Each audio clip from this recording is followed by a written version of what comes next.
ہادیوں رہنما ہمارے علماء، ہو کبھی درپیش جو کوئی مسئلہ، پوچھ لے حاضر ہوں ہم ان کی بارگاہ۔ الحمد للہ رب العالمین والصلاة والسلام علی سید المرسلین، اما بعد فاعوذ باللہ من الشیطان الرجیم، بسم اللہ الرحمن الرحیم، والصلاة والسلام علیک یا رسول اللہ وعلی آلک واصحابک یا حبیب اللہ، الصلاة والسلام علیک یا نبی اللہ وعلی آلک واصحابک یا نور اللہ۔ مدنی چینل کے ناظرین، پروگرام دارالافتاء اہل سنت میں آپ کو خوش آمدید کہتے ہیں، مرحبا کہتے ہیں۔ اللہ پاک ہم سب کے علم میں برکتیں عطا فرمائے، علم نافع کی دولت عطا فرمائے، اور جو کچھ علم دین کی باتیں سیکھے سمجھیں، مولا کائنات مجھے آپ کو اس پر عمل پیرا ہونے کی توفیق عطا فرمائے۔ ابتداً درود پاک کی فضیلت ہمارے پیارے نبی صلی اللہ علیہ وآلہ وسلم کا فرمان عظمت علی شان، ان اول الناس بی یوم القیامہ اکثرہم علیہ صلاۃ، قیامت کے دن فرمایا میرے سب سے زیادہ قریب ترین وہ ہوگا جو مجھ پر کثرت سے درود پڑھتا ہوگا۔ صلو علی الحبیب صلی اللہ تعالی علی محمد صلی اللہ علیہ وآلہ وسلم۔ آج کے ہمارے مہمان مفتی محمد حسان اتاری صاحب ہیں، حضرت آپ کو خوش آمدید۔ کیسے مزاج کلام؟ الحمدللہ رب العالمین، ماشاء اللہ۔ کچھ ویڈیو سوالات بھی ہمارے پاس موجود ہیں، اور بلا تاخیر ہم بڑھتے ہیں ان سوالات کی طرف۔ میرا نام فہد صورتی ہے مفتی صاحب، اور عرض یہ کرنی تھی کہ حج اور عمرے کے بعد لوگ سر پہ اپنا بلیڈ یا اس طرح پھرواتے ہیں، تو کیا یہ کروانا جائز ہے یا یہ کروانا ضروری ہے؟ اور بعض اوقات ایسا دیکھا ہے کہ لوگ ماتھے کے پاس یا پیچھے گدی کے پاس اپنے بالوں کو کچھ کم کروا دیتے ہیں، تو کیا یہ بھی جائز ہے کروانا، یا یہ بھی کروا سکتے ہیں؟ یا اگر 1/4 اگر بال صرف مشین پھروا دیں، یہ بھی جائز ہے؟ اس کا جواب دے دیجیے۔ جی بسم اللہ الرحمن الرحیم۔ دیکھیں، حج کرنے کے بعد، یعنی جب آپ نے وقوف عرفہ کر لیا، اس کے بعد جب کنکریاں مار لی گئیں اور قربانی ہو گئی، تو اب اس کے بعد حلق کروانا ہوتا ہے۔ اس میں جو چیز آپ کو احرام سے باہر نکالے گی وہ اتنا ہے کہ کم از کم 1/4 سر کے جو بال ہوتے ہیں اس کا 1 پورا یہ کٹ جائے، اس کو کہتے ہیں تقصیر۔ تو اتنا کٹنے پر آپ احرام کی پابندیوں سے باہر ہو جائیں گے، صرف طواف زیارہ کی جو پابندی ہوتی ہے وہ باقی رہے گی، اور اس کی بنیاد پہ جو پابندیاں ہوتی ہیں وہ باقی رہیں گی۔ تو وہاں جو کم از کم مقدار ہے وہ یہ ہے۔ اسی طرح عمرہ کیا آپ نے، صحیح کرنے کے بعد اب آپ نے احرام سے نکلنا ہے، تو اس میں بھی کم از کم 1/4 سر کا 1 پورا بال یہ آپ نے کاٹ لیا، تو اس صورت میں آپ کی جو آپ احرام سے یہ باہر ہو جائیں گے۔ 1/4 سر اور 1 پورا، 1 پورا یعنی آپ اس کے 4 حصے کر لیں، سر کے بالوں کے، اور اس میں سے 1 حصے کو آپ جب بالوں کو اپنے انگلیوں میں موڑیں گے اس طریقے سے، تو یہ 1 پورا کہلاتا ہے۔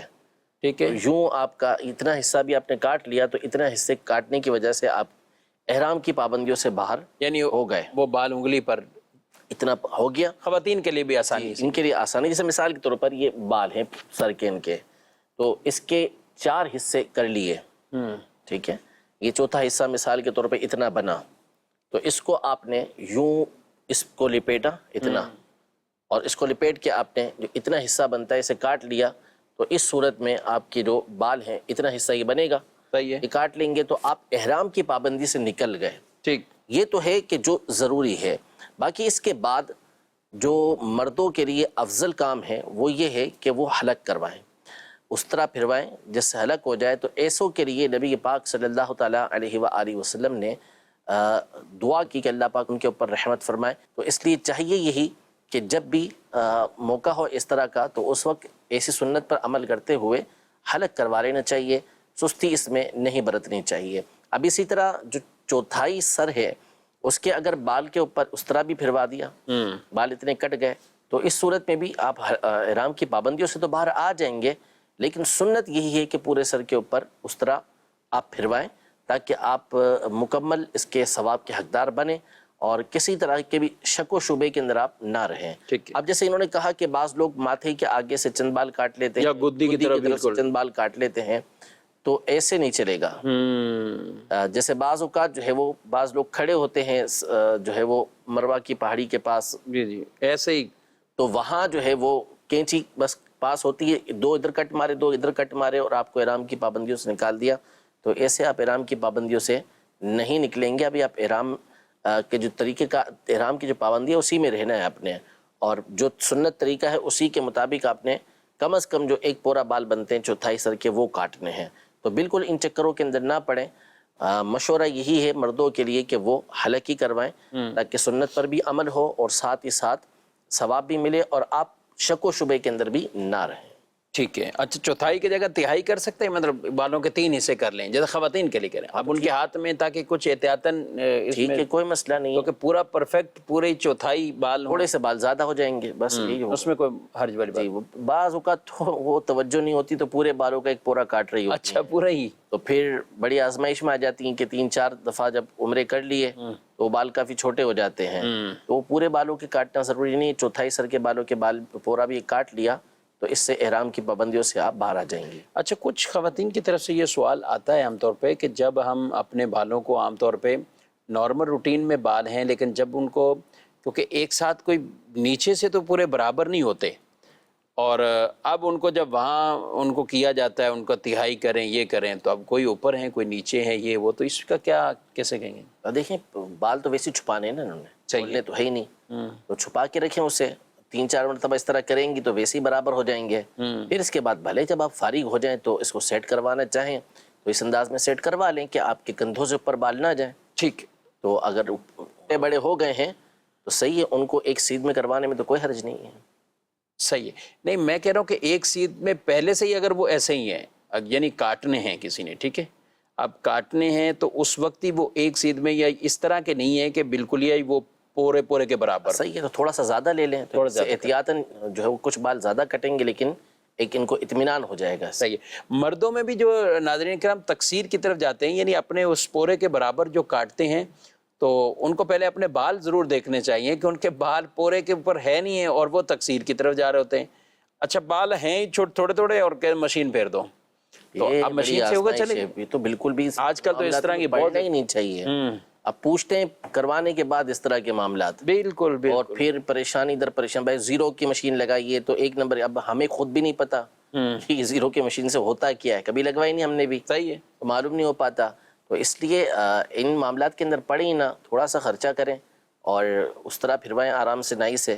سکون بھی آپ کو ہوگا اور آپ کے دل کو بھی اطمینان ملے گا کہ آپ کا ہر طرح کی پابندیوں سے آپ باہر ہو گئے ہیں. صحیح ہے. اور دن میں اگر 2-3 بھی کوئی عمرے کرتا ہے تو اس کو 2-3 بار یہ کروانا پڑے گا. کیا حرج ہے؟ مطلب کروانا پڑے گا. بالکل کروانا. وہ تو یہ شبہ نہیں چلے چلنا گا. تو پڑے گا. احرام سے نکلنے کے لیے تو پھروانا ہی پڑے گا. ایک دفعہ جس نے کر لیا تو اب تو پورے کے برابر بال بھی نہیں ہوں گے اس کے. اسی دن شام کو وہ کر رہا ہے تو کرامت کے ذریعے آ جائیں بال تو ایک الگ بات ہے، ورنہ اتنی جلدی بال آتے نہیں ہیں تو اب اس طرح ہی پھروانا پڑے گا اس کو. اس طرح ہی پروانا پڑے گا. جی بالکل. اب تو یہ ضروری ہے کہ جو 1 پورے کے برابر، پہلے 1 پورے کے برابر بال تو ہو. مجھ سے کسی نے مسئلہ پوچھا حسن صاحب، اور وہ عمرہ آلریڈی کر چکے ہیں. 1 دن پہلے عمرہ کیا، دوسرے دن جب عمرہ کیا تو اب رات میں نظر آئے تو بالوں کچھ بال تو ہوتے ہی ہیں نا. تو وہی آپ نے آج عمرہ کیا تھا، میں کیا تھا، تو آپ نے کیا حلق؟ بولے نہیں وہ کسی نے کہا تھا کینچی سے کٹوا دو. میں نے کہا تمہارے تو کینچی سے کٹیں گے نہیں اللہ کے بندے، تو آپ کے سر پہ بال کہاں ہیں؟ تو یہ تو اس طرح بھی بڑی مشکل سے تلاش کرے گا یہ جو آپ کے بال ہیں، لیکن آپ کو اس طرح پھرانا واجب تھا اس صورت میں. تو آپ احرام سے باہر کیسے ہوئے؟ تو اتنے دیر خیر وہ ویسے ہی چونکہ احرام سے تو باہر مطلب اپنے آپ کو انہوں نے سمجھا، لیکن چادریں وغیرہ نہیں اتاری ہوئی تھی کہ ادھر ادھر جانے میں آسانی رہے، تو یوں ہی رات تک وہ کام چلتا رہا. یعنی کوئی پابندیوں کے خلاف کوئی کام نہیں کیا، کوئی کام نہیں کیا. تو اب جب ان کو میں نے بتایا، ان کے کھانے کا ٹائم تھا، لیکن جب مسئلہ انہوں نے پوچھا نا تو فوراً سب سے پہلے شام کے بعد کہ کوئی اب ایسی غلطی یا مجھ سے وہ اس طرح کا نہ ہو تو فوراً حلق کروا کے پھر واپسی پلٹیں. تو اس طرح کے کئی ہوتے ہیں، لیکن یہ تو اس حالت میں آپ کو تجربہ ہوگا. کئی تو پوچھتے میں کپڑے بھی پہن لیے اور سب کچھ. بہت یعنی باقی سارے معاملات میں پورا نا اصل میں جیسے سکھایا بھی جاتا ہے نا، تو آپ چپل لے لیں، آپ پریکٹس کریں چلنے کی، اور آپ جو ہے وہ وہاں پہ چلنا پڑے گا اتنا زیادہ. آج کل ہمیں تو چپلیں بھیج رہے ہیں لوگ، یہ والی پہن سکتے ہیں، یہ والی پہن، واٹس ایپ پہ یہ کر لیں، یہ کر لیں، یہ ساری چیزیں پوچھ رہے ہیں نا. پوچھتے بھی ہیں، تربیت بھی ان کی ہو رہی ہوتی ہے. تو بھائی آپ بالکل کریں، بیگ اچھا والا لیں، سب کچھ کریں، یہ ضروری ہے. اس کے بغیر واقعی آپ آزمائش کے اندر آ سکتے ہیں. اچھی چپلوں کے بغیر اور اچھا بیگ نہ ہوا آپ کے پاس، پریشانی آئے گی. لیکن ساتھ ہی ساتھ جس کام کے لیے چپلیں اور بیگ لے رہے ہیں نا وہ بھی سیکھیں، وہ سیکھیں. وہ لازمی وہ سیکھنا، ورنہ پھر وہاں جا کے وہ بڑے آزمائش میں آ جاتے ہیں. اچھا اب اس کے علاوہ ایک مسئلہ اور بھی ہے کہ ریزر لے جاتے ہیں یہاں سے. اب ہر ایک کے بس کی بات بھی نہیں ہوتی ریزر کو چلانا، استعمال کرنا. اور دوسرا ہوتا ہے یہ کہ بعض اوقات بال اگر بڑے ہو نا تھوڑے سے، یہاں سے گئے اور بال کٹوا کے گئے ہوئے تھے، 3-4 دن گزر گئے، بال کسی کے بڑے ہو نا، پھر ریزر سے کاٹنا بھی بڑا مشکل ہو جاتا ہے ان لوگوں کے لیے. اس لیے یا تو واقعی سے تجربے کار ہیں کہ آپ یہ کام کر سکتے ہیں تو کریں، ورنہ مشورہ یہی ہے کہ کچھ پیسے آپ الگ سے ان کاموں کے لیے جدا کر دیں کہ بھائی یہ پیسے جو ہے نا اتنے ریال میں نے یہ حجام کو ہی دینے ہیں، اور اس سے میں نے جو ہے وہ اپنا سر ہی منڈوانا ہے، اس طرح ہی بھروانا ہے، تو ہی آپ عافیت کے اندر رہیں گے. اور 20-30 ریال بلکہ 40 ریال تک آپ ٹیکسی والے کو دے رہے ہیں، ٹھیک ہے، مسجد عائشہ جانا آنا، یا ہر پر نفر سب الگ الگ بھی دیں تو 10-10 ریال تو دیتے ہیں ہر بندے کا. تو اس کا بھی خرچہ یہ رکھ لیں، الگ رکھ لیں آپ. اتنا مجھے اتنے عمرے مجھے کرنے ہیں اور اتنے مجھے حلق کروانے ہیں، تو انشاءاللہ ثواب بھی ملے گا اور آپ کو اطمینان بھی رہے گا. اچھا کوئی اس طرح کے ہو بھی جائیں مسائل، یا بالخصوص جب بالکل آپ نے اس سے برعکس کرنا ہے. اب جو چیزیں آپ نے سیکھی یہاں سے تو یہ سیکھتے ہیں حسان صاحب، عام طور پہ آدمی یہ سیکھتا ہے کہ مجھے کرنا کیا ہے، اور یہ نہیں سیکھتے کہ جو نہیں کرنا تھا، اور پھنستے اسی میں نا، جو کرنا تھا وہ درست کیا نہیں ہے یا اس کا برعکس کچھ اور کر کے آ گئے. تو اب اس طرح کی اور کچھ خواتین میں بھی یہ مسائل تو یہ رہتے ہیں. مجھے کسی کا ایک واٹس ایپ آیا کہ مکہ مکرمہ ہم پہنچ چکے ہیں، تو اب وہ خاتون بھی ہمارے ساتھ ہیں، وہ چونکہ پاک نہیں تھیں تو اس لیے انہوں نے نیت ہی نہیں کی، تو وہ مکہ مکرمہ پہنچے. اب یہ بتائیں کہ یہ نہیں ایک کتنا واضح مطلب ایک عذر ہے جو بھی معاملات ہے، لیکن اس کا بھی شریعت میں حل ہے. آپ مسئلہ تو پوچھیں. اب اس طرح کی جو ایک درپیش صورت ہو چکی اور اس کو اپنے ہی گمان کے مطابق یہ کرنا کہ ٹھیک ہے بھئی اس پہ کریں گی کہ وہ مسجد عائشہ سے جا کے اب یہ وہ یہی کریں گے، یہ بھی نہیں ہے، اور وہ کہ میں نیت ہی نہیں کی ہوئی، میں نے تو ابھی نیت ہی نہیں کی، میں تو ایسے ہی آ گئی. تو مکہ مکرمہ جا رہے ہیں، قافلہ آپ کا وہاں جا رہا ہے، اور یہ کیفیت حالت اب بتائیں اگر اس طرح کے ہو تو. اب تو حکم یہ ہے کہ وہیں قریب آپ میقات کو لے لیں، کسی بھی میقات پہ جانا، میقات پر آپ کو جانا ہوگا. اب وہاں اگر واقعی آپ کے کوئی تعلقات ہیں اور جان پہچان والے افراد ہیں تو قریب رابق کی یہ میقات ہے، اگر وہاں آپ کو لے جاتے ہیں فبیہا، ورنہ پھر آپ کو ذوالحلیفہ یہ جانا پڑے گا، یعنی طائف وغیرہ، طائف کی طرف چلے جائیں. تو وہاں سے جب آئیں گے تو میقات جب آئے گی تو وہاں آپ نے احرام کی نیت کر لینی ہے، تو آپ سے یہ دم ساقط ہو جائے گا. ورنہ اگر آپ نے مسجد عائشہ سے احرام باندھ لیا تو اب دم مقرر ہو جائے گا، وہ آپ کو دینا پڑے گا، گناہ الگ ہوگا. گناہ الگ ہو، یعنی گناہ تو ابھی بھی ہوا ہے، گناہ تو ابھی اصل حکم یہی کہ میقات پہ واپسی، ابھی واپسی لوٹ جائیں اور توبہ بھی کریں. اور یہ ایک آدھ کے لیے نہیں مسئلہ، یہ کئی ایسے لوگ ہیں کہ جو ڈائریکٹ جن کو میقات سے گزر کر وہ مکہ مکرمہ جا رہے ہیں. اب وہ مکہ مکرمہ حدود حرم میں یہ جا رہے ہیں، تو اب ان کے لیے ظاہر ہے چاہے آپ بزنس کے لیے گئے، چاہے آپ سیر و تفریح کے لیے گئے، چاہے آپ کسی رشتہ دار کو ملنے کے لیے گئے ہیں، چاہے آپ کسی اور کام کے لیے، یعنی حج اور عمرے کی نیت نہ بھی ہو، لیکن آپ میقات کراس کر کے اور سیدھا آپ کا حرم یا مکہ مکرمہ جانے کی یہ نیت ہے، تو اب بغیر آپ میقات سے بغیر احرام کے نہیں گزر سکتے. اب آپ کو وہیں احرام، اس کی نیت، اس کے تقاضے وہ پورے کرنے، اور پھر آپ نے اگر حرم سے پہلے کسی اور مقام پر جانا ہے، جیسے پاکستان سے کوئی جدہ جا رہا ہے اپنے کام کاج کے لیے، ملاقات کے لیے، کہیں کمپنی میں جا رہا ہے، کہیں بھی جا رہا ہے، تو وہ چونکہ مکے کی نیت ہی نہیں ہے، تو یہ بھلے جدہ چلا جائے. اب جدے سے آگے اس نے مدینہ منورہ جانا ہے یا اور اس کے سفر جو بھی ہے، لیکن جو میقات کراس کر کے جن کو مکہ مکرمہ جانا ہے یہ بہت اہم اور ضروری ہے. حسان صاحب یہی صورتحال پہلے عمرہ کر لیتے ہیں، عورتیں بھی کر لیتی ہیں، پھر مدینہ منورہ جاتے ہیں. اب مدینہ منورہ سے واپسی آتے ہوئے بھی کئیوں کے ساتھ اس طرح کے مسائل بھی ہوتے ہیں، اور وہ یہ کہتے ہیں ہم نے نیت نہیں کی، ہم تو اس طرح آ گئے. سیم مسئلہ ہے. جو بھی میقات کے باہر سے آئے گا تو میقات کے باہر سے آنے والے کے لیے یہ ضروری ہے، چاہے وہ اب مدینہ منورہ سے آئے یا وہ پاکستان سے آئے، ہر ایک کے لیے حکم یہی ہے کہ جب اس نے حرم کی حدود کے اندر داخل ہونا ہے تو اب چاہے اس نے عمرہ کرنا ہو، حج کرنا ہو یا نہ کرنا ہو، جب حرم کی حدود میں داخل ہونا ہے تو عند الاحناف یہ حکم ہے کہ اس نے میقات سے پہلے یا میقات پر آ کے احرام باندھنا ہے، کہ عمرے کی نیت سے یا حج کا موقع ہے تو حج کی نیت سے وہ احرام باندھ رہا ہے، تو تو یوں احرام باندھ کر وہ اندر داخل ہوگا، اس کے بغیر اسے اجازت نہیں ہے۔ اچھا مسئلہ ہم تھوڑا پورا کر لیں، جیسے یہی ہم نے وہ کیا تھا کہ ناپاکی کی حالت تھی، طہارت نہیں تھی، کرنا کیا چاہیے اگر کسی کے ساتھ اس طرح کی صورت آئے بھی بالفرض اور سفر بھی ہے، کیا کریں؟ سمپل ہے، اگر تو دیکھیں جیسے ابھی آپ نے بتائی جو صورتحال آپ نے بتائی، تو اس صورت میں حکم یہی ہے کہ وہ احرام کی نیت سے ہی اندر آئے گی، یعنی احرام کی نیت کرے گی میقات سے، چاہے وہ عمرے کی نیت ہو یا اس وقت جو حج کے ایام چل رہے ہیں اس کی نیت ہو، احرام باندھ کے اس نے اندر آنا ہے۔ اب احرام کی پابندیوں کے اندر وہ رہے گی، ٹھیک ہے، مسجد حرام کے اندر نہیں جا سکتی، باہر وہ بیٹھے دعا کرے عبادت کرے، مسجد کے اندر نہیں جائے گی وہ۔ پھر جیسے ان ایام سے پاک ہوگی تو غسل کرے، اور غسل کر کے اپنا عمرہ ادا کرے، یعنی طواف کرے، سعی کرے، تقصیر کروائے، اور احرام کی پابندیوں سے نکل جائے گی۔ ٹھیک ہے، یعنی احرام کے لیے جو یہاں نفل پڑھنے تھے تو سمجھتے ہیں کہ وہ نفل نہیں پڑھیں گے تو پھر تو اس میں کوئی یہ مسئلہ لازم نہیں ہے، نفل لازم نہیں ہے، سنت ہے۔ ٹھیک ہے، اور اگر ظاہر ہے یہاں تو پڑھ ہی نہیں سکتے، پڑھ بھی نہیں سکتے، اور وہاں بھی جا کے ظاہر سی بات ہے کہ پڑھ نہیں سکتے، احرام بن گیا ہے، ہاں غسل کر لیں، کہ یہ غسل پاکی کے لیے نہیں ہوتا بلکہ یہ احرام کی تعظیم کے لیے ہوتا ہے، احرام کے لیے ہوتا ہے، جو ابتدان ہوتا ہے۔ ابتدان ہوتا ہے۔ تو وہ بھلے غسل کر کے احرام کی نیت سے کپڑے پہن لے، اور یعنی پھر باقاعدہ تلبیہ پڑھ لے احرام کی نیت کرنے کے بعد، اب وہ احرام کی پابندیوں کے اندر آ گئی، اس کے بعد پھر اس نے مکہ مکرمہ میں وہ دن گزارنے ہیں، جیسے ہی پاک ہوگی غسل کرے اور طواف صحیح کر کے اور تقصیر کروا کے وہ احرام کی پابندیوں سے ٹھیک ہے، باہر آ جائے۔ مطلب مختصر یہی ہے کہ وہ احرام کی حالت میں رہیں جی گی، بالکل۔ اور اس میں ایسی یہ چیز نہیں کہ نیت نہیں ہو سکتی، وہ نیت بھی کر کے ان کو میقات سے پہلے جیسے ہمارے یہاں کراچی سے جا رہے ہیں تو ایئرپورٹ پہ ہی عام طور پہ لوگ نوافل ادا کرتے ہیں، نیت کر لیتے ہیں، تو اگر اس طرح کی کسی کی کیفیت ہو تو وہ بہرحال نیت کر کے احرام کی حالت میں آ جائے، اب وہاں جا کر ان پابندیوں کا خیال رکھے، اور جب پاک ہو جائے تو غسل کریں، اور اس کے بعد اپنا عمرے کے بقیہ ارکان پورے کریں، بالکل وہ عمرہ بھی درست ادا ہو جائے گا۔ جی مزید سوال۔ مفتی صاحب، عورت کے پاس جو سونا پہننے کا ہوتا ہے تو کیا اس پر قربانی نہیں ہوتی؟ کیونکہ ایک شخص کہہ رہا تھا کہ عورت جو سونا پہنتی ہے اس سے قربانی نہیں ہوتی، تو اس کے بارے میں کیا مسئلہ ہے وہ آپ فرمان۔ جی اور سونا جو ہے، سونا چاندی، یہ چاہے پہننے کے لیے ہو، چاہے وہ رکھنے کے لیے ہو، چاہے وہ بیچنے کے لیے ہو، بہر صورت یہ ایک ایسا مال ہے کہ جس کی وجہ سے زکوٰۃ، صدقہ فطر اور قربانی ہے، اور اسی طرح حج کا جو معاملہ ہے، یہ ساری چیزیں لازم ہوتی ہیں۔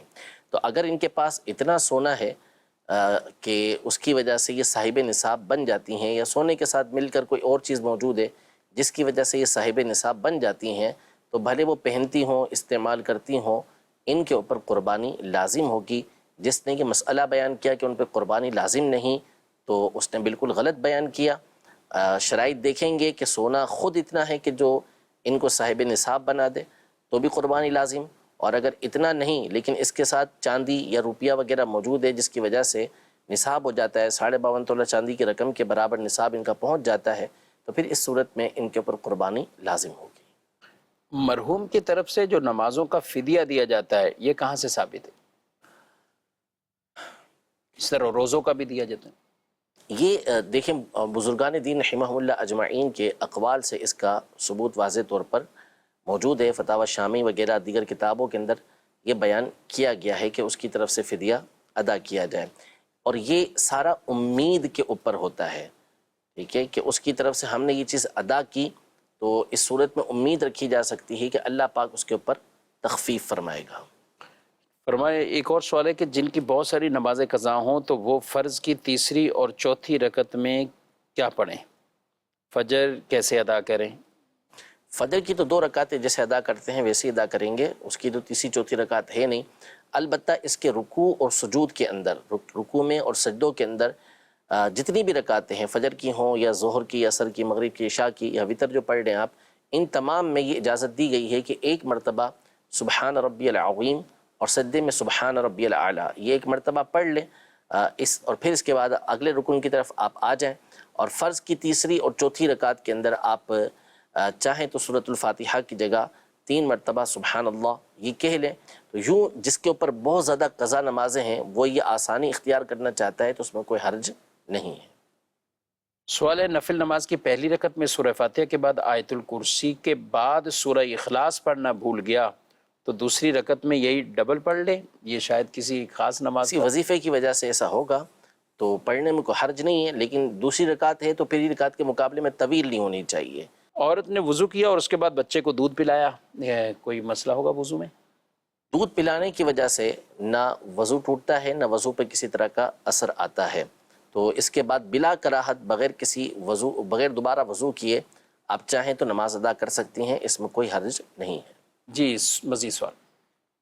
عرض یہ ہے کہ حج قران کرنے والا قارن اگر ذی الحجہ کے مہینہ کی 2-3 تاریخ کو مثلاً اگر پہنچ گیا اور احرام باندھ لیا تو حج قران کے احرام میں کیا حج قران کرنے والا قارن ایک سے زیادہ عمرہ کر سکتا ہے یا ایک ہی عمرہ کر سکتا ہے؟ ایک سے زیادہ عمرہ کی اجازت ہے یا نہیں، وضاحت فرما دیں۔ قران، حج قران، پہلے تو یہ بتائیں حج قران ہے کیا؟ یہ حج قران یہ ہوتا ہے کہ بندہ عمرہ اور حج دونوں کی نیت ایک ساتھ کرے، یا ابھی اس نے عمرے کی نیت کی ہے اس نے اور ابھی 4 پھیرے اس نے کیے نہیں ہیں، اس سے پہلے اس کے ساتھ حج کی نیت کو وہ ملا لے، تو یوں دونوں کو ایک ساتھ ایک سفر کے اندر ادا کر لینا یہ حج قران کہلاتا ہے۔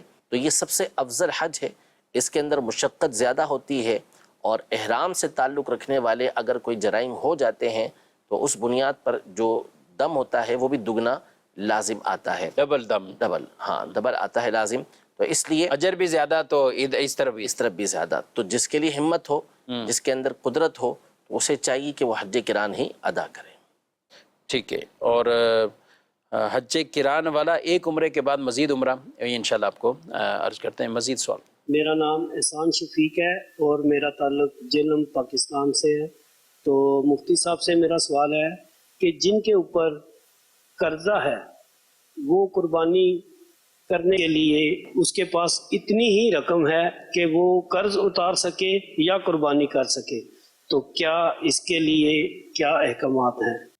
قرضہ ہے اور کیا کریں؟ جی، جب اس کے اوپر قرضہ ہے تو یعنی اتنا، آپ جیسا کہ انہوں نے بیان کیا کہ اتنا ہی قرضہ ہے کہ یا تو قرض ادا کر سکتے ہیں یا پھر قربانی کر سکتے ہیں، تو اس کا مطلب یہ ہوا کہ ان کے پاس زائد رقم نہیں ہے جس کی بنیاد پر وہ قربانی کر سکیں، تو لہذا اس صورت میں اب حکم یہ ہوگا کہ ان کے اوپر قربانی لازم نہیں ہے۔ اگر یہ قربانی کے لیے جانور لے لیتے ہیں تو چونکہ یہ جو بیان کردہ صورت ہے اس کے مطابق یہ شرعی فقیر ہیں، تو قربانی کا جانور لینے کی وجہ سے اب اس جانور کو قربان کرنا ان کے اوپر لازم ہو جائے گا، کیونکہ شرعی فقیر جب قربانی کے لیے جانور لے خرید لے تو پھر اس صورت پہ اس جانور کی قربانی اس کے اوپر لازم ہو جاتی ہے اگر اس نے خرید لیا تو۔ اب فقط دل میں نیت ہے کہ میں نے جو ہے وہ قربانی کرنی ہے اور میں کرنا چاہتا ہوں، اور اوپر سے اس کے اوپر قرضہ موجود ہے، تو پھر اس صورت میں چاہیے یہ کہ قرضہ پہلے ادا کرے تاکہ اس کے اوپر جو ایک بار ہے وہ اس سے دور ہو جائے، قربانی تو اس پر لازم ہی نہیں ہے، ہاں کرنا چاہتا ہے اللہ پاک کی رضا کے لیے، تو اب بہتر طریقہ کار یہ ہے کہ جو اس کا قرض خواہ ہے، جو اس سے قرض مانگتا ہے، اس سے اجازت حاصل کر لے تاکہ یہ تہمتوں کا شکار نہ ہو۔ ٹھیک ہے، اور اگر قرضے کے اندر ایسی رعایت اور گنجائش موجود ہے قرض خواہوں کی طرف، جیسے آپ نے کہا اجازت بھی لے لے، لیکن اگر قرضے میں خود ہی رعایت موجود ہے، اس کو ہر مہینے ایک مخصوص رقم ادا کرنی ہے، اس کو پورا قرضہ ادا نہیں کرنا، جیسے کئی قسطیں ادا کرتے ہیں اور بھی اپنے اس طرح، تو اس میں تو کوئی مسئلہ نہیں۔ کمپنی سے پیسہ اٹھایا ہوا ہے، 2 لاکھ 3 لاکھ بالفل لے لیا، 10-10 ہزار اس نے کٹوانا ہے۔ اگر شرعی فقیر ہوگا نا تو اس پر قربانی تو ویسے ہی لازم نہیں۔ ٹھیک، اب پھر شرعی فقیر کے مسائل یہ ہوتے ہیں کہ قربانی کے لیے جانور لے لیا تو پھر وہ جانور متعین ہو جائے گا، اس کا کرنا اس پر لازم ہو جائے گا، تو اس لیے پھر لے لیا تو قربانی کرنا ہی کرنا ہوگی، پھر اس سے آپ ہٹ نہیں سکتے۔ ہاں جیسا کہ بیان یہ کیا کہ کمپنی سے قرضہ لیا ہوا ہے، کمپنی سے ادھار لیا ہوا ہے، یہ جس سے ادھار لیا ہوا ہے اس کو قسطیں ادا کرنے کو پرابلم نہیں ہے۔ اب آپ لینا چاہتے ہیں جانور تو قربانی کر سکتے ہیں، نہیں کر سکتے تو کر سکتے ہیں، کرنا منع نہیں ہے، بس بہتر یہی ہے کہ اگر کوئی خاص قرض خواہ ہے آپ کا جو آپ سے قرض مانگتا ہے تو پھر آپ کو چاہیے کہ آپ اس کو اعتماد میں لازمی لے لیں، کہیں ایسا نہ ہو کہ پھر وہ آپ کو بولے کہ آپ 2 لاکھ کا جانور اٹھا کے لے آئے اور میرے پیسے آپ دے نہیں رہے، تو یوں آپ تہمت کا شکار ہو سکتے ہیں۔ ٹھیک ہے، مزید سوال۔ مفتی صاحب بارگاہ میں سوال یہ عرض ہے کہ کیا عورتوں کو ڈرائیونگ کرنا جائز ہے؟ اس کے بارے میں تھوڑا شریعت کے دائرے میں فرما دیجئے۔ جی، ڈرائیونگ کا جو مسئلہ ہے عورتوں کی وہ یہ ہے کہ اس کا دار و مدار ایک تو پردے کے اوپر ہے کہ پردے کی رعایت ہونا یہ ضروری ہے۔ دوسرا اس کا دار و مدار یہ عرف کے اوپر ہوتا ہے، حالات کے اوپر ہوتا ہے کہ وہاں عورتوں کے ڈرائیونگ کا رواج ہے یا نہیں ہے، کیونکہ عمومی طور پر یہ کام مرد کرتے ہیں، مردوں کا یہ کام ہوتا ہے۔ تو پھر ایسے موقع پر اگر کوئی خاتون ایسی جگہ پر کہ جہاں اس کا رواج نہیں ہے وہ اگر ڈرائیونگ کرے گی تو پھر مردوں سے مشابہت ہوگی، وہاں اس کی اجازت نہیں ہوگی۔ لیکن جہاں پر اس کا رواج ہے، مردوں کے ساتھ کسی طرح کی مشابہت ان کی نہیں ہوتی، تو وہاں پردے کی صورت میں اگر وہ ڈرائیونگ کرتی ہے تو شرعاً یہ جائز ہوگا، لیکن بہرحال یہ کام مردوں ہی کو کرنے چاہیے۔ ٹھیک ہے، یہ حکم جو آپ نے بتایا یہ کار کے حوالے سے ہم جی عام طور پہ جو گاڑی چلا، ٹھیک ہے۔ ایک آدمی ملتان سے کراچی آیا، کراچی میں کام کرتا رہا، 4 مہینے بعد واپسی ملتان جا رہا ہے، کون سی نماز پڑھے گا؟ لیکن انہوں نے یہ نہیں بتایا کراچی اس کا وطن اصلی ہے یا ملتان اس کا وطن اصلی ہے۔ اب جو ظاہر ہے اس کے مطابق تو ملتان ہے اس کا، اور یہ 4 مہینے یہاں پر کام کرنے کے لیے آیا ہے، تو 4 مہینے کے لیے آیا ہو یا 4 سال کے لیے آیا ہو، اگر اس کا ذہن یہی ہے کہ میں نے ملتان واپس ہی جانا ہے، یعنی اس کو ترک نہیں کر دیا اس نے، اور نہ کراچی کو اس نے اپنا وطن اصلی بنا لیا کہ میں نے ہمیشہ اب یہیں رہ جانا ہے، یا شادی کر لی یہاں پر اس نے، تو اس صورت میں ظاہر ہے کہ یہ کراچی اس کا وطن اقامت ہے۔ یہاں اگر یہ 15 دن یا اس سے زیادہ کے لیے رہنے کی نیت سے آئے گا تو یہاں پہ اس نے پوری نماز ادا کرنی ہے، قصر نہیں پڑھنی، اور اس سے کم کے لیے آئے گا اور تنہا نماز پڑھے گا تو پھر اس نے جو 4 رکعت فرض ہیں اس کو 2 نماز کر کے قصر ادا کرنا ہے۔ اور رہا ملتان، تو ملتان ہے اس کا وطن اصلی، تو جب بھی ملتان جائے گا تو ملتان پہنچتے ہی وہ مقیم ہو جائے گا، وہاں اس نے نمازیں پوری ہی ادا کرنی ہے۔ ٹھیک ہے، چاہے 1 دن کے لیے جائے چاہے 2 دن کے لیے، جی بالکل، یعنی یہاں 4 مہینے میں رہا ہے وہاں 2 دن رہا ہے بالفرض، تو وہاں پوری نماز پڑھے گا۔ اور یہ جو دورانیہ بیچ کا سفر کا جو دورانیہ ہے اس میں تو قصر پڑے گا، اس میں قصر، جب تک کہ شہر کی حدود کے اندر داخل نہ ہو جائے، یعنی اپنے شہر کی حدود سے نکل گیا ہے، جی اب اگلے شہر کی حدود میں جہاں اس نے مقیم بننا ہے، جی ایسا ہی، جی بالکل، یعنی یہاں سے جیسے وہاں سے یہاں آ رہا تھا ملتان سے کراچی، ٹھیک ہے، تو بھی درمیان کے اندر اس نے قصر ہی پڑھنی تھی، پھر جب کراچی پہنچ گیا اب اس کی یہاں نیت ہے 15 دن کے رہنے کی، تو اس نے یہاں پہ پوری پڑھنی ہے، ورنہ یہاں قصر پڑھنی ہے۔ اسی طرح یہاں سے جب وہ ملتان جا رہا تھا تو راستے میں تو اس نے قصر ہی پڑھنی ہے، لیکن ملتان کی حد کے اندر جیسے ہی داخل ہوا تو اس کا وطن اصلی ہے تو پوری نمازیں وہاں پر ادا کرے گا۔ سوال یہ ہے کہ اگر کسی کو قرآن پاک نہیں آتا تو بسم اللہ شریف سے ہی ختم کرنے؟ سب سے پہلی بات تو یہ ہے کہ قرآن مجید فرقان حمید جتنا سیکھنا فرض ہے اس کو سیکھیں۔ ایک آیت کا پڑھنا چونکہ نماز کے اندر فرض ہے، کم از کم فرض کی جو مقدار ہے وہ 1 آیت ہے، اس کے بغیر آپ کا فرض ادا نہیں ہوگا، تو لہذا کم از کم 1 آیت کو یاد کرنا یہ ضروری ہے، فرض ہے۔ اور سورۃ الفاتحہ پوری پڑھنا، اس کی 1 آیت کا پڑھنا یہ واجب ہوتا ہے جبکہ آپ امام کے پیچھے نہ ہوں، اور اسی طرح سورۃ الفاتحہ کے ساتھ فرض کی ابتدائی 2 رکعتوں میں اور سنت و نوافل و وطر کی تمام رکعتوں کے اندر 3 آیتیں یا ایک بڑی آیت جو 3 آیتوں کے برابر ہو یا ایک سورت جو چھوٹی ہو، ان کو پڑھنا یہ بھی واجب ہوتا ہے۔ لہذا یہ جو مقدار ہے سورۃ الفاتحہ اور اس کے ساتھ 1 سورت یا پھر ایک بڑی آیت یا 3 چھوٹی آیتیں، یہ یاد کرنا واجب ہے، تو کم از کم اتنا تو آپ کو یاد کرنا ہی ہوگا تاکہ آپ کے فرض اور واجبات یہ ادا ہو سکیں۔ اب رہا اس کے علاوہ کا، تو بہتر یہی ہے کہ پورا قرآن مجید فرقان حمید صحیح تجوید کے ساتھ آپ پڑھیں اور اس کو پڑھنا سیکھیں۔ نہیں آتا تو جب سارے کام سیکھ سکتے ہیں تو یہ کیوں نہیں سیکھتے، اسے سیکھیں۔ لیکن اب کوئی اس عمر کو پہنچ گیا ہے کہ وہ پورا قرآن شریف صحیح طریقے سے پڑھ نہیں سکتا اور یاد کرنا اس کے لیے، یعنی سیکھنا اس کے لیے مشکل ہے، فرض واجبات تو پھر بھی بڑی عمر ہوگی، پھر بھی اس کو یاد کرنی ہوں گے، اس کو جتنی اس کے اندر قوت ہے اس کے حساب سے یاد کرنا پڑیں گے۔ لیکن پورا قرآن وہ ختم کرنا چاہتے تو اب وہ بعض لوگ انگلی رکھ کے بسم اللہ بسم اللہ بسم اللہ یا بسم اللہ الرحمن الرحیم بسم اللہ الرحمن الرحیم یہ پڑھ رہے ہوتے ہیں، تو اس سے ختم قرآن کوئی نہیں ہوگا۔ ٹھیک، البتہ یہ ہے کہ قرآن مجید فرقان حمید وہ مبارک کتاب ہے کہ اس کو دیکھنا بھی عبادت ہے، اس کو ہاتھ لگانا بھی عبادت ہے، تو لہذا یہ ثواب ان کو ضرور ملے گا کہ ہاتھ لگانا اس کا ثواب، دیکھنا اس کا ثواب، بسم اللہ الرحمن الرحیم پڑھنا اس کا ثواب، یہ ثواب ان کو حاصل ہوں گے۔ لیکن ختم قرآن کا ثواب اور یہ کہنا کہ ختم قرآن ہو گیا یہ درست نہیں ہوگا۔ ہاں اللہ پاک جس کو ثواب جیسا دینا چاہے وہ اس کی قدرت ہے، وہ مالک ہے، ہو سکتا ہے کہ اس کی عاجزی اور اس کا عاجز ہونا کہ یہ عاجز آ چکا ہے پڑھنے سے، اللہ پاک کو پسند آ جائے کہ اپنے طور پہ بھرپور کوشش کر رہا ہے کہ پڑھنا سیکھ لے لیکن اس کے زبان ہی ساتھ نہیں دیتی، تو اللہ پاک اس کو پڑھنے والے سے بہتر ثواب عطا فرما دے۔ اچھا کچھ ایسے ہوتے ہیں کہ جو بوڑھے ہوتے ہیں، ضعیف ہوتے ہیں، اس میں خواتین بھی ہیں اور مرد اور دونوں، اب ان کے بھی ایک جذبہ ہوتا ہے قرآن پڑھیں، لیکن اب کیفیت ایسی ہو گئی ہے اس وقت کہ وہ پڑھ نہیں پاتے، تو وہ بھی عموماً اس طرح ہی انگلی پھیرنے کا ہے، تو عمل تو اس طرح اچھا ہے کہ باوضو قرآن پاک کو چھو رہے ہیں تو عبادت ہی ہے، بالکل ثواب ملے گا نا، چھونے کا ثواب الگ، دیکھنے کا ثواب الگ، بسم اللہ الرحمن الرحیم پڑھنے کا اتنی دیر ثواب قرآن الگ۔ کے اور ان چیزوں میں مشغول رہیں بالکل، گے۔ لیکن دونوں باتیں ہیں، یعنی اس سے منع تو بالکل نہیں کیا جائے گا۔ ویسے یہ لوگ ایسے اس کو تھوڑا سا وہ بنا دیتے ہیں، آج تک ہم نے کبھی ایسا نہیں سنا کہ کوئی یہ کہتا ہو کہ انگلی پھیر کر وہ پورا قرآن کا ثواب کسی کو دے رہا ہو، یا کہ میں نے پورا قرآن ختم کیا، کبھی سنا کبھی ایسے؟ ایسا کچھ نہیں ہوتا۔ دیکھیں وہ نیکی کہ جو لوگ کر رہے ہیں اور شریعت اس سے منع نہیں کرتی، تو لوگوں کو ایسی نیکی سے روکنا نہیں چاہیے۔ نیکی لوگ ویسی نیکیوں سے دور ہیں، اب وہ نیکی کر رہے ہیں تو آپ اسے کیوں روک رہے ہیں، جبکہ اس کے اندر کوئی خرابی بھی موجود نہیں ہے، وہ صرف ایک اس نیت سے کہ مجھے قرآن پڑھنا نہیں آتا، تو اس لیے میں قرآن کو ہاتھ لگا رہا ہوں، میں قرآن کو دیکھ رہا ہوں، میں بسم اللہ الرحمن الرحیم پڑھ رہا ہوں، تو ایک نیکی کام تو کر رہے ہیں نا، وہ اسے وہ کام کرنے دیا جائے، کام کرنے دے، خواہ بلا وجہ اس کو منع نہ کیا جائے۔ جی مزید سوال۔ مفتی صاحب سے یہ سوال ہے کہ اگر نابینا افراد جو ہے وہ صاحب استطاعت ہوں تو کیا ان پر حج فرض ہوگا، اگر کوئی لے جانے والا بھی ہو تو؟ اس حوالے سے ارشاد فرما دیجیے۔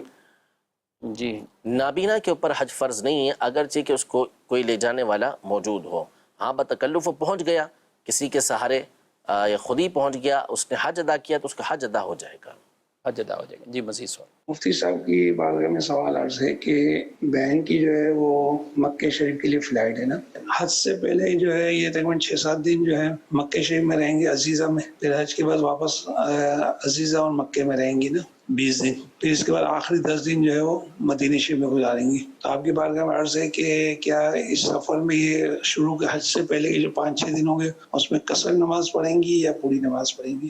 شروع کے تو ان کے 6 دن مل رہے ہیں، حج سے پہلے 6 دن ہیں۔ جو صورتحال انہوں نے بیان کی ہے، تو چونکہ لازم ہے کہ انہوں نے 6-7ویں دن یا 8ویں دن مینا جانا ہی جانا ہے، دو جگہ کی ان کی نیت کنفرم ہے، تو مکہ اور مینا یہ سفر کے احکام کے اعتبار سے بالکل جدا ہیں، دونوں الگ الگ علاقے یہ شمار کیے جاتے ہیں، تو دونوں جگہ کی نیت کریں گے تو دونوں جگہ کی نیت نہیں ہو سکتی، لازمی طور پر انہوں نے مکہ مکرمہ کے اندر 6 دن یا 7 دن جو بھی بیان کیے وہ گزارنے ہیں، اور اس کے بعد انہوں نے مینا جانا ہے، تو مینا جانے تک اور اس کے بعد عرفات مزدلفہ جانے تک، پلٹ کر مینا آنے تک، یہ سارے ایام جو ان کے گزریں گے یہ سب کے سب مسافرت کے ہیں۔ اسی طرح 11-12 کی رمی کے لیے بھی انہوں نے مینا کے اندر جانا ہے، تو ان ایام کے اندر انہوں نے مسافر ہی رہنا ہے۔ اس کے بعد یعنی 12ویں کو وہ واپس آ جاتے ہیں یا 13ویں کی رمی کر کے پھر وہ واپس آتے ہیں، تو اب سے 15 دن کی انہوں نے نیت کی ہوئی ہے، اب وہ چاہے عزیزیہ میں رہیں، چاہے وہ حرم کی جو مکہ مکرمہ کی اصل محلے ہیں ان کے اندر رہے، کیونکہ عزیزیہ مکہ کا حصہ ہی ہے۔ لوگ عام طور پہ یہ سمجھتے ہیں کہ جی وہ حرم الگ ہے، عزیزیہ یہ الگ ہے، دونوں جدا جدا ہو جائیں گے، تو ایسا نہیں، مکہ مکرمہ کا جو ایک محلہ سمجھ لیں یا ایک علاقہ آپ سمجھ لیں وہ عزیزیہ ہے، تو عزیزیہ میں رہیں یا آپ مسجد حرام کے بالکل قریب رہیں، دونوں کا حکم ایک ہی ہے۔ لہذا جب 13 تاریخ کو آپ کی سسٹر اور ان کا قافلہ یہ مکہ مکرمہ پہنچ گیا، چاہے وہ عزیزیہ میں رہ رہے ہیں، تو اس صورت میں 15 دن چونکہ انہوں نے وہاں پر رہنا ہے جیسا کہ آپ نے بیان کیا، تو اب یہاں پر یہ مقیم ہو جائیں گے اور انہوں نے یہاں پوری نماز ادا کرنی ہے، پھر یہ جائیں گے مدینہ منورہ، تو وہاں 10 دن انہوں نے رہنے ہیں، تو وہاں جا کے یہ مسافر ہو جائیں گے، تو چونکہ 20 دن کنٹینیو حج کے بعد انہوں نے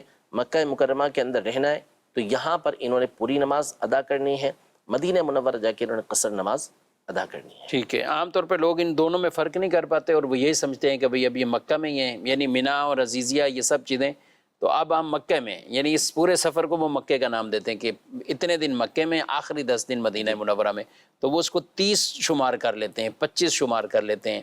مینا الگ ہے اور مزدلفہ عرفات یہ سب الگ علاقے۔ یہ بہت اچھا انداز ہے جو ہمارے بھائی نے سوال کیا نا، اسی طرح ہی پوچھنا چاہیے۔ آپ بعض اوقات کسی عالم سے مشورہ بھی کرتے ہیں یا فون پہ پوچھتے ہیں، تو اس کو ان کو اب یہی کہیں کہ میں مکے میں 25 دن رہوں گا، تو وہ تو یہی کہیں گے 25 دن ہے تو آپ اس میں مقیم ہو جائیں گے، لیکن جب آپ سوال کو بالکل واضح کر کے بتائیں گے کہ حج کے لیے جب جانا ہے تو مینا شریف کی طرف جب جانا ہے اس سے پہلے کتنے دن ہیں، پھر ایام حج ہیں، اور ایام حج کے بعد کتنے دن آپ مکہ مکرمہ میں گزاریں گے.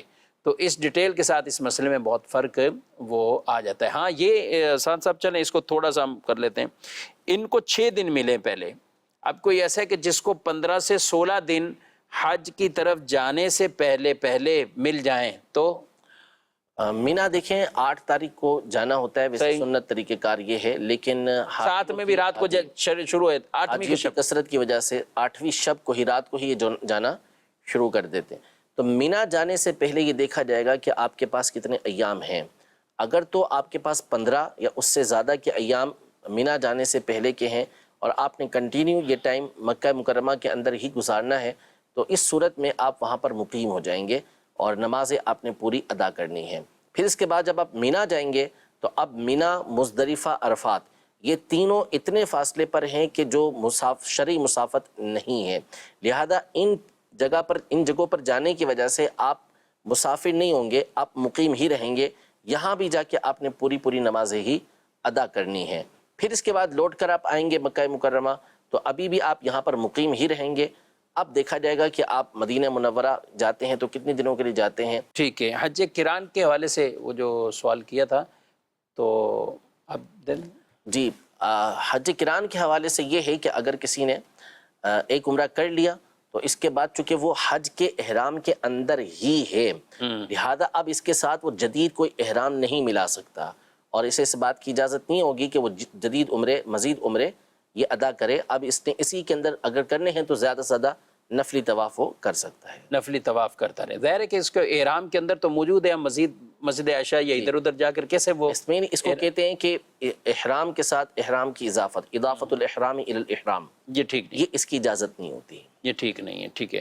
اور ویسے بھی دو جو احرام بعد کا جمع کر لیتے ہیں اس میں تو مزید اور بھی دم لازم آ جاتے ہیں. جب ایک احرام سے آپ فارغ نہیں ہوئے اور پھر دوسرے احرام کی طرف، تو ان مسائل کو بھی ضرور وہ سمجھنا چاہیے. وہاں آپ بعض اچھے عمل تو یہ بالکل ہیں، طواف بھی، عمرے بھی ہے، سب چیزیں، لیکن جب شریعت کے مطابق ہم کریں گے، جب شریعت جس وقت کہتی ہے. یہاں بھی رہتے ہوئے تو مکروہ وقت میں ہم نماز سے رکتے ہی ہیں نا. آپ نماز نہیں پڑھ سکتے بھی، مکروہ وقت شروع ہو گیا، صبح فجر کا وقت ہے، سورہ طلوع ہو گیا، تو اب آپ کوئی نماز تھوڑی پڑھیں گے. پہلے آپ کو 20-25 منٹ انتظار کرنا ہے.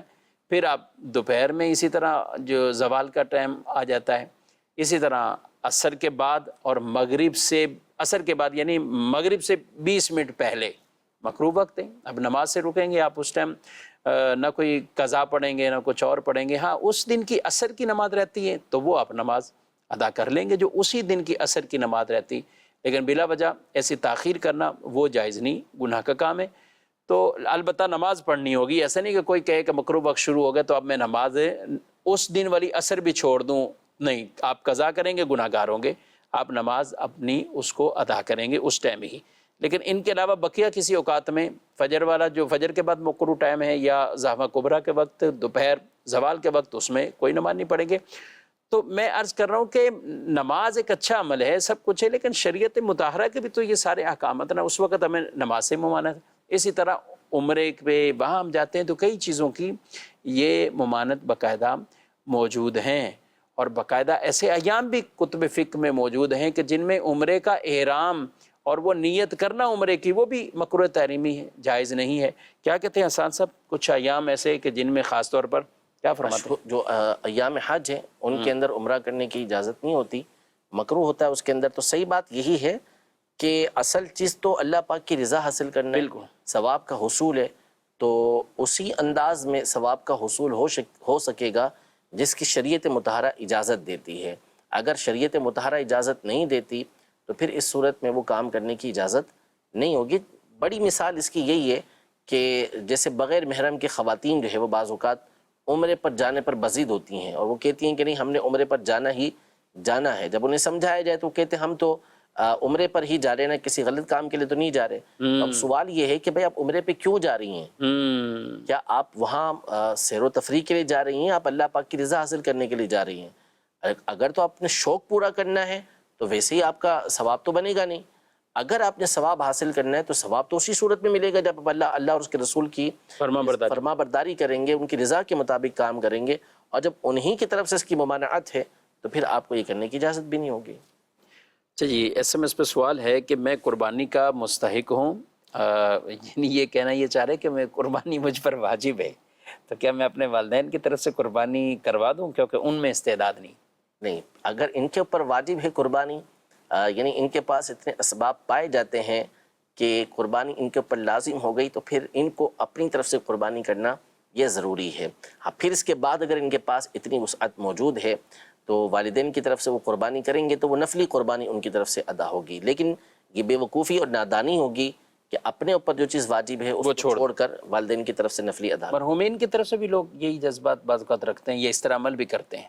نہیں کرنا چاہیے، بالکل مرحومین کی طرف سے کریں، بالخصوص نبی پاک صلی اللہ علیہ وآلہ وسلم کی طرف سے کریں، لیکن جو ان کی شریعت کا حکم ہے کہ آپ پر جب لازم ہو گئی تو پھر پہلے آپ کریں گے، پھر اس کے بعد آپ دوسروں کی طرف سے کریں۔ چلیے سوال ہے کہ گاؤں میں ہمارے ہاں گھروں کے اندر صحن میں مٹی جو لگی ہوتی ہے، لیپ کیا ہوتا ہے، اس میں جانوروں کا گوبر مکس کیا جاتا ہے، نماز کہاں پڑھیں اور یہاں نماز ہو سکتی ہے؟ اگر تو واقعی ایسا ہے کہ گوبر اس کے اندر موجود ہے، وہ خشک ہو جاتا ہے، یعنی پورا مکس کر کے اور جو اس کو لیپ کیا جاتا ہے اس کے بعد وہ ہو تو خشک جاتا ہے۔ ہاں لیکن اس طرح تو نہیں ہوگا نا، اب یہ ہے کہ اس کے اوپر موٹا کپڑا بچھا لیں، ٹھیک، موٹا کپڑا بچھا کر پھر اس کے اوپر آپ نماز ادا کر لیں۔ بہرحال کوشش کرنی چاہیے کہ پورے گھر میں تو ایسا نہیں ہوتا، وہ سوتے بھی تو ہوں گے نا کسی مقام پر، اسی جگہ سوتے ہیں۔ اچھا جو گاؤں یہ جس صحن کی بات کر رہے ہیں نا، پورا صحن ہے، چارپائی لگاتے ہوں گے، باقی کمرے وغیرہ جو ہوتے ہیں ایسا ہی ہے۔ اب مسئلہ یہ ہے کہ آپ نے بتا دیا، عام طور پہ لوگ تخت بھی خواتین یوز کرتی ہیں کہ وہ تخت ہوتا ہے، اس پہ نماز پڑھ لیتی ہیں، اور جو نماز پڑھنے والے تو ظاہر ہے کوئی نیچے اچھی طرح پہلے کچھ کپڑا اوپر جائے نماز، یہ بھی اہتمام کرتے ہیں تاکہ جائے نماز بھی براہ راست وہ نیچے نہ لگے۔ مقصد یہ کہ نیچے اگر لیپ ایسا ہوا ہے یا کسی بھی جگہ کوئی جگہ ایسی ناپاک ہے اور ہے خشک، کوئی تری ایسی نہیں ہے اس پر، تو اب موٹا کپڑا کوئی بچھا کے پڑھ سکتے ہیں۔ جیسے زمین ہے نا، تو زمین پہ اگر ناپاکی لگی ہو، وہ خشک ہو جائے تو اس کے تو پاک ہونے کا حکم ہوتا ہے کہ سورج کی تپش کی وجہ سے یا ہوا کی وجہ سے وہ خشک ہو گئی، لیکن اب یہ جو صورت ہے نجاست نظر آ رہی موجود ہے نا، موجود ہے، اس کے لیے تو پھر کوئی موٹا کپڑا یہ بچھانا ہوگا۔ اور جیسا آپ نے بتایا کہ ایسا اہتمام کرتے ہیں کہ کپڑا بچھایا پھر اس کے اوپر جائے نماز بچھا کے پڑھتے ہیں، تو یہ بھی ٹھیک ہے۔ باقی زیادہ بہتر طریقہ کار یہ ہے کہ جگہ ایسی الگ سے ہونی چاہیے کہ جس میں یہ ہو ہی نہ، اور اگر ہے ہی نہیں واقعی پورے گھر کے اندر ایسی جگہ، سارا گھر ہی اسی طرح کا بنا ہوا ہے، تو ٹھیک ہے پھر پڑھ سکتے ہیں نماز، اور زیادہ بہتر یہ کہ تخت وغیرہ بچھا لیں، اس کے اوپر نماز پڑھیں۔ اللہ پاک ہم سب کے علم میں اضافہ فرمائے، علم کی برکتوں سے ہمیں مالا مال فرمائے، آمین بجاہ النبی۔ ہادی و رہنما ہمارے علماء، ہو کبھی درپیش جو کوئی مسئلہ، پوچھ لے حاضر ہوں ہم ان کی بارگاہ۔